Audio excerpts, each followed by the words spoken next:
សួស្តីបងប្អូនទាំងអស់គ្នាថ្ងៃនេះខ្ញុំធ្វើខ្យងស៊ីឈុនអញ្ចឹងដំបូងគឺខ្ញុំត្រាំទឹកលីទឹកអង្ករហើយដាក់ម្ទេសហើយខ្ញុំត្រាំឲ្យយូរបន្ទាប់មកទៀតយើងស្រង់ចេញហើយខ្ញុំលាងពី3ទឹកបន្ថែមទៀតឲ្យទឹករាងសថ្លាអញ្ចឹងបងប្អូនហើយខ្ញុំដាក់ស្ងោរវាជាមួយល្ក្រូចល្ក្រីដេងហើយខ្ញុំបន្ថែមរ៉ូឌី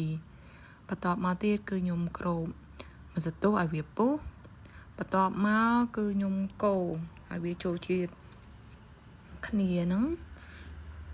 កូរម្សៅទុះអញ្ចឹងទៅហើយខ្ញុំស្រង់វាដើម្បីលាងទឹកធម្មតាវិញខ្ញុំលាងឡើង2 3ទឹកបន្ទាប់មកយើងស្រង់ចេញយើងដាក់មិនលើហើយខ្ញុំចាប់ផ្ដើមកូរគ្រឿងស៊ីឈុនខ្ញុំអត់ដាក់ប្រេងឆាទេខ្ញុំ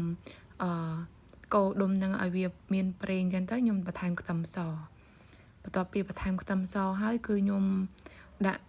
ខ្យងដែលយើងបានលាងសម្អាតរួចហ្នឹងចូលនៅក្នុងឆ្នាំងហើយយើងកូរអញ្ចឹងទៅគឺទឹកចេញមកហើយអញ្ចឹងបន្ទាប់ពីទឹកចេញមកគឺខ្ញុំព្យាយាមកូរចុះកូរឡើងបន្ថែមទៀតអូខេឥឡូវឆ្អិនហើយ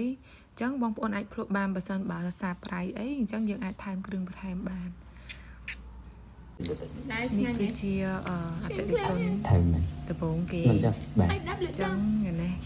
ថាឆ្ងាញ់บอกกันเต้ยตามไปหน้าไหนยังกลัวใจ អរគុណ